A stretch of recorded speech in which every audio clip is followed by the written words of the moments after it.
Hi అండి, అందరికీ నమస్కారం. Welcome to my channel. ఈ వీడియోలో ఏపీ ప్రభుత్వ పెన్షన్లందరికీ ఇక్కడ నుంచి ప్రభుత్వ సేవలు మరింత సులభం కానున్నాయండి.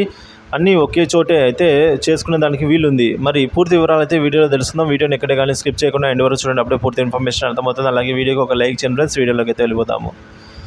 పెన్షనర్లకు ఒక్క క్లిక్కుతో ప్రభుత్వ శాఖల సేవలు సులభంగా అందుతాయని పెన్షన్దారుల చర్చా వేదిక అధ్యక్షుడు ఈదర వీరయ్య ఒక ప్రకటనలో పేర్కొన్నారండి. ఇక నుంచి పెన్షనర్లకు ఒక్క క్లిక్తోనే ప్రభుత్వ శాఖల సేవలు సులభం. సో సామాన్య పౌరులకు ప్రభుత్వ శాఖల సేవలు అందాలి అంటే ఒక యజ్ఞం చేసినట్టే అండి. సో కాబట్టి కొత్త వాహనానికి లైసెన్స్ రావాలన్నా, మున్సిపల్ పనులు, రెవెన్యూ కష్టాలు, రేషన్ కార్డులు, ఆధార్ కార్డులు, ఆఖరికి ప్రభుత్వ ఆసుపత్రులలో వైద్యం కావాలన్నా సమస్య లేదన్నారండి. అధికారుల చేతులు తడపందే పనులు కావని ఆరోపించారు. ఏ సమస్యకైనా కూడా ఏ అధికారిని కలిస్తే పనులు అవుతాయో తెలియని గందరగోళము ఉందన్నారు.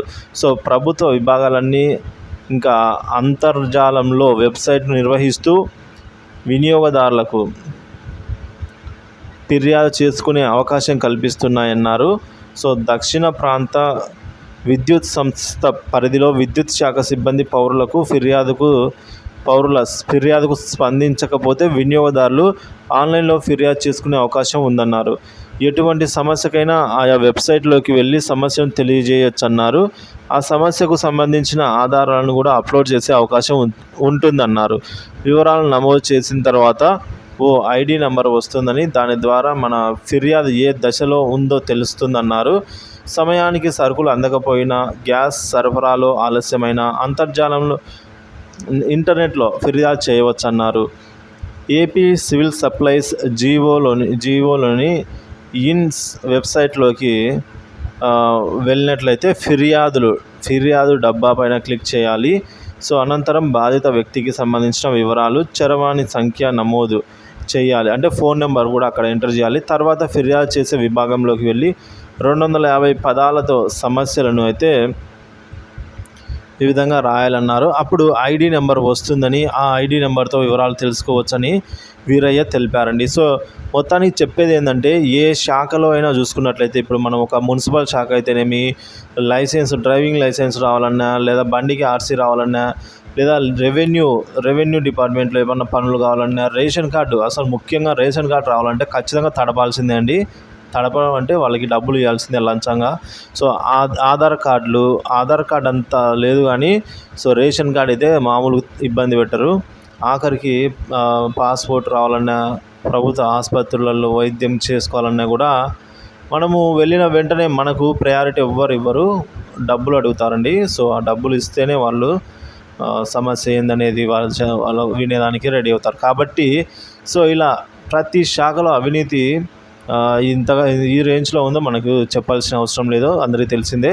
సో కాబట్టి వారందరికీ ఫిర్యాదు చేసుకునే అవకాశం అయితే ఉంది. ఒక్క క్లిక్తో ప్రభుత్వ శాఖలన్నీ సేవలకి కూడా మనం ఫిర్యాదు అయితే చేయొచ్చు. మనకు జరిగిన అన్యాయాన్ని అక్కడ రాయవచ్చు ఆయా వెబ్సైట్లోకి వెళ్ళి అని చెప్పేసి తెలియజేశారండి. సో గతంలో కూడా ఇలాంటిది ఒకటి స్పందన అనే వెబ్సైట్ ఉండేదండి.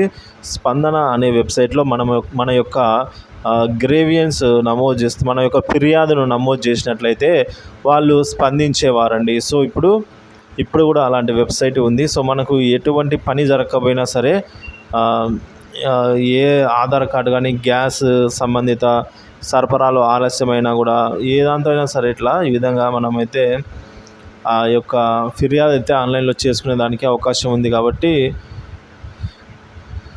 సో మనము ఆన్లైన్లోకి వెళ్ళి ఫిర్యాదుని అయితే చేయొచ్చు. వెబ్సైట్ అయితే పేరు ఒకసారి చూద్దామండి. ఏపీ సివిల్ సప్లైస్ .gov ఆ వెబ్సైట్ అండి. మనం ఎక్కడ ఫిర్యాదు చేయాలి? ఇదివరకు స్పందన అనే ఉండేది, ఇప్పుడు ఏపీ సివిల్ సప్లైస్ .gov అని మనం గూగుల్లో టైప్ చేసినట్లయితే ఫస్ట్ పేజీలోనే వస్తుందండి. సో ఫస్ట్ ఏదైతే వస్తుందో వెబ్సైట్, దాని మీద మనం క్లిక్ చేసి లోపలికి వెళ్ళి తర్వాత ఫిర్యాదు అయితే చేయవచ్చు ఫ్రెండ్స్.